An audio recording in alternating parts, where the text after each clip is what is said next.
Welcome to today's lesson. I'm so glad that you've joined us. Now, if you've missed any of the previous weeks, I want you to go to a website, learnbiblicalgiving.com. Three words, learnbiblicalgiving.com. And there you can go back and catch any of the series or just rewatch what you would like to rewatch as well.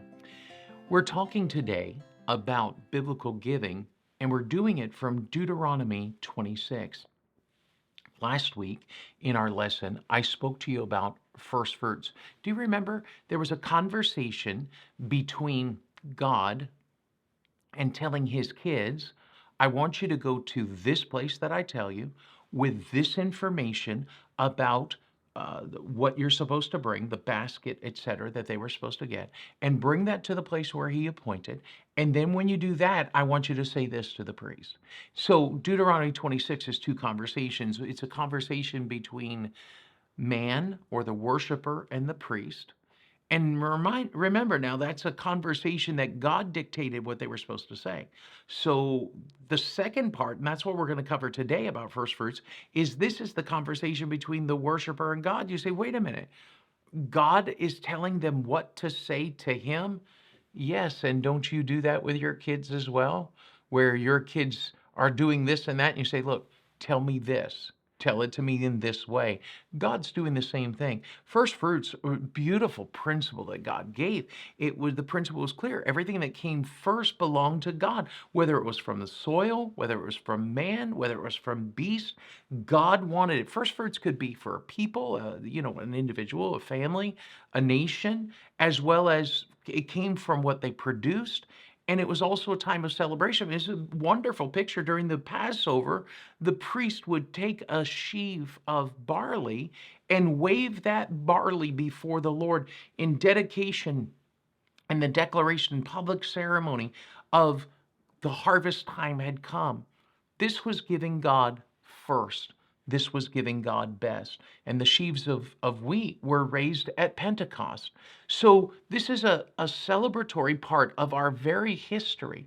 But what I love about biblical giving is you don't have to get hung up on which offering it is. What you have to do is look at the fact of saying these are just general giving principles. We talked about it when we talked about Proverbs chapter 3, verse 9 and verse 10. We talked about it when we looked at Peter's life of how he loaned God his boat. And when he loaned God his boat, God taught us lessons of stewardship, God's life plan for us. We looked at it when we started here in Deuteronomy 26, where this conversation took place. Remember, between the worshiper and the priest? Your giving, what does it say about you? Your giving says, I am his, he is mine, God gets first, I submit to him, it's all his. That's what it says about you. But what does biblical giving do for you? What does it do when you are giving? What does my giving do for me? Well, we need to go back to Deuteronomy 26. And when we get there, now I read last week up until verse 4, and I'm going to pick up from verse 5. So take your Bibles, go with me to Deuteronomy chapter 6, verse 5. If you haven't found it yet, go ahead and hit pause. I'll wait for you and get your place, and then come right back, and we'll start reading in verse 5. And thou shalt speak and say before the Lord thy God, Assyrian was ready to perish was my father. And he went down into Egypt, and he sojourned there with a few, and became there a nation, great, mighty, and populous. Now, who is he talking about? Well, if you consider that God's people left and went to Egypt, you remember Jacob and his family went. So we have Assyrian ready to perish was my father. Well, that was Jacob. Where was he going? Egypt. Why? Because Joseph, his son, was there. And they sojourned with a few. Well, yeah, they came in as several hundred and left at over 1,000,000. And verse 7, verse 6, and the Egyptians evil entreated us and afflicted us and laid upon us hard bondage. You say, well, wait, Brother O'Malley, I thought you were saying that this verse is what God was telling Israel, his kids, to say to him. It is. You say, well, Why is he making them go all the way back in history? Did God forget the history? God doesn't forget history. We do. And so in God's prayer, he's telling, in their prayer to God, he's telling them, all right, this is what you say to me. The review of history was going to be valuable to them for a specific reason. They became a great and mighty populous nation, and God wanted them to always remember. You remember in the first part we said, remember I gave you the land. Now he's saying, remember what I've done for you and how far back my commitment is to you. Verse 6, Egyptians evil entreated us, afflicted us, and laid upon us hard bondage. And when we cried unto the Lord God of our fathers, the Lord heard our voice and looked on our affliction and our labor and our oppression. And he did. God heard everything that was going on with them and delivered them, intervened with them. In fact, verse 8, God is telling them, you tell me this back. You tell me your history. You tell me how I've provided for you. Verse 8, and the Lord brought us forth out of Egypt with a mighty hand and with an outstretched arm and with great terribleness and with signs and with wonders. And he hath brought us into this place and hath given us this land, even a land that floweth with milk and honey. And now, behold, I brought the first fruits of the land. So God told them, review your history with me. In your speech, when you have come, you brought your basket, you got the basket, you put it before the altar, and now I want you to review the history, and now this. And now, behold, I have brought the first fruits of the land, which thou, O Lord, hast given me. And thou shalt set it before the Lord and worship before the Lord thy God. And thou shalt rejoice in every good thing which the Lord thy God hath given thee, and unto thine house, thou and the Levite and the stranger that is among you. What does my giving do? Last week, remember, we said, what does my giving say? What does biblical giving say? Now we're looking at what does biblical giving do? I think biblical giving, and these are the four things, group leaders, I want your team to write today, your class to write. Class, I want you to fill this out, whether you have the fill in the blank sheet, and you can get those at learnbiblicalgiving.com, but get that sheet, fill it out. Here's four things I want to talk about today. Number one, biblical giving provides a moment of consecration. That's a word we don't use a lot, but it's a great Bible word where we set apart ourselves unto something, in this case, to God. So this morning, when we look at first fruits are a time where we tend to look within and see who we are before God. We look back and see what God has done. We look up and knowing that God is working in our lives, and we look around to see what God is doing, and we look ahead to devote ourselves to his power and his purpose. So let's talk about these moments. What does biblical giving do? Number one, it gives us a moment of consecration. You look at everything about their speech back to God, and it's reminding themselves, this is what God did for us. We wouldn't be here without him. And God's been taking care of Israel for a real long time. And because he's been taking care of Israel a real long time and brought us into this land and has given us this, I am giving him first fruits. I have set apart things for him. What have you set apart for God? You set apart yourself? Have you set apart your family? Have you set apart your very life? This is what we're talking about. You say, well, Brother O'Malley, when are we going to get to the stuff about the faith promise offering and the slips and all that? You'll never get faith promise unless you get God's system of biblical giving. So biblical giving, what does it do? Number one, it provides a moment of consecration. My wife, Kim, and I have been married for well over 30 years. And when we got married, we set apart ourselves for each other. And then we set apart ourselves for God. There has to be a moment in your life where you're setting apart yourself for God. When does that happen? Your offering. When you give in whatever offering it is, no matter which it is, there's a principle here. This is consecration. It's a moment of consecration where we'll make it modern. We've set apart ourselves to go to God's house. Well, that's what they did. They set themselves apart to get to the place God designated and to get to the person God designated and to get to the place where they could say, here's my basket and I'm putting it on the altar and here I'm saying this to God. So they set apart time of consecration. They consecrated themselves to God's house. And secondly, they consecrated themselves to be with God's people. They weren't the only ones showing up. And you wonder, how it must have been for them. They show up with a priest. God hears the same prayer over and over again because God scripted the prayer. He prescribed for them what they should pray. So it's a time of consecration. What does my offering do? It gives me a time of consecration to be at God's house, to be with God's people, to be present with God. I love going to church. Why?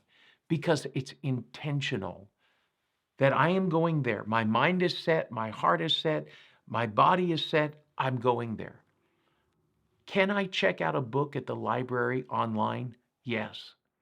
But there's something about going in the library because those books are there and you see other things and other people who are studying and reading and they're quiet. And then you have that moment you say, I'm going to get this book and I'm just going to sit here. Well, that's true. When I go to church, I'm setting apart. You say, well, I can do that online. Well, I'm not against online because obviously these videos are available online, but they're available here in your church wherever you're watching. But there's something about going to the context of church. And you're there, and you see the others who are in that family of God, and you're just rejoicing over the fact we are set apart to Him. So they set apart themselves to go. They set apart themselves to be, and we're using set apart as a replacement word for consecrated, but it's consecration. And then they set apart themselves to be in a context exclusively devoted to God. There is something about, for me, at the end of a service or during the service where I feel the sense that I need to go to an altar and talk to God and be a part of whatever God's doing in my life. So when I say to you, what does our giving do for us? It puts us into a moment of consecration. The second thing it does, it puts us into a moment of prayer. What do you mean prayer? Well, this is what God said. He said, I want you to go there and tell me these words. God prescribed these words that He wanted. So this moment of prayer, I have a moment that when I'm giving, I can say, God, I'm bringing you my offering. I'm bringing you me. I'm bringing you this. I've set this apart for you. And then it's a moment to talk to God. He's commanded them to speak to Him. And then He commanded us to remember how we got here in the first place. From the first steps in Egypt to the first steps out of Egypt to get into the promised land and all the time that passed before them. When I learn to give, it's a moment of prayer. It's a time to remember my affliction and persecution, the distresses through which we went. And it gives me time to share with Him, God, you've been so good to me and you've taken care of us and you've met our needs. You heard me and you saw me and you were with me and you were there the whole time. So when I give, don't just pull the pen out, write the check, chuck it into the plate or the box or wherever you're putting your offering. No, this is a moment of consecration. You set apart yourself to go. You take a moment to pray to say, God, I don't have anything without you. Everything I have is wrapped up in this offering that says, I'm yours, consecration. I'm here to talk to you. If giving in church is transactional to you, wow, you missed the point. If giving to you is just like I checked the box. I'm a deacon, I gotta tithe, I gotta give. I'm a Sunday school teacher, we're supposed to give. I sing in the choir, we're supposed to give. I work in our church's bus minister, I'm supposed to give. No, what does giving do for you? Now, last week we talked about what it says. This week we're talking about what does it do for you? Well, I'll tell you what it does for you. It gives you a moment of consecration. It gives you a moment to pray. Here's the third thing I think what giving does for you. It gives you a moment of reflection. You say, reflection, I'm too busy for reflection. I'm thinking about a lake down in Sumter, South Carolina, here in the United States. And this lake is filled with swans. In fact, if I remember right, they have 7 varieties of swans, maybe a little more than that. But most all of the varieties of the world of swans are there. And the day I went there, I went intentionally, not because I'm really into swans, although they're unique and some were very beautiful, some were disgustingly ugly, but all had their own purpose. But I sat there that day because it was the day that was a very significant day to me personally in my health journey. It was the day I had my heart surgery. And so I try to reflect on those days. And I sat there for 3 hours at a park bench and stared at birds. But it was a moment of reflection. This Swan Lake is hundreds of swans all over the place. And I sat there to reflect. This world in which we live, they don't have a lot of time for reflection. But you know what your giving does? Biblical giving? Biblical giving gives you a moment to reflect. You say, well, what do you mean to reflect? Well, if you look at God's words that he wanted to hear from his people, and that's an important clue, they were to say, we were no one without you. That's an important part to reflect on. Our church services are really busy. Right? Come in, do this, shake hands, do this, go out here, come back here, stand up, sit down, kneel down, do all these things we do. But to pause and reflect, to say, what does my offering do? Because remember, they're bringing a basket of first fruits. So this is a big principle. It's a moment of reflection to say, I was nobody without God. Well, that's my story. I was no one without him. Without him, I can do nothing. And then I realize my giving gives me that moment. Yes, it is a moment of consecration. I set this apart for him. It's a moment of prayer where I can speak to him. Thirdly, it's a moment of reflection. I was no one without him. In fact, go back to the text. It said, we were ready to die. Where were you before Christ? And then you think about it. He told them, you tell me I brought you to this place, a stranger's land. I took you to a stranger's land and I did it. I made you a nation. And I made you a nation and I made you great and I made you mighty and you made us grow and we were oppressed and we were called out to God. He heard us. He saw us. He felt our need. And in all of those things, God's saying, talk to me about this. Reflect with me about this. You were nothing. Don't get in a rush. Pause and reflect with me. Linger. You know what it means to linger? It's just to stay a while. I went that day to the lake on the day of my heart surgery, the anniversary of my heart surgery, and I sat there and I just reflected through every memory that I went, the people who saw me, the people who cared for me, the moments that stood out to me.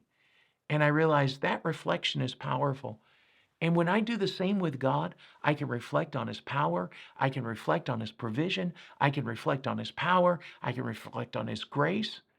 And giving gives me that opportunity. So what does my offering do? It gives me a moment of reflection, gives me a moment of prayer, gives me a moment of consecration. And lastly, I want you to realize this. Giving gives you a moment of worship. You say, well, what do you mean by worship? Don't let modern definitions drag your mind to a place of you got to have lights and you got to have smoke and you got to have a band and you got to have people standing in front of you and singing, and don't get there. Think about what their worship was. Worship was them saying, I brought you the first fruits of my heart. I brought you the first fruits of my home. I brought you the first fruits of my harvest.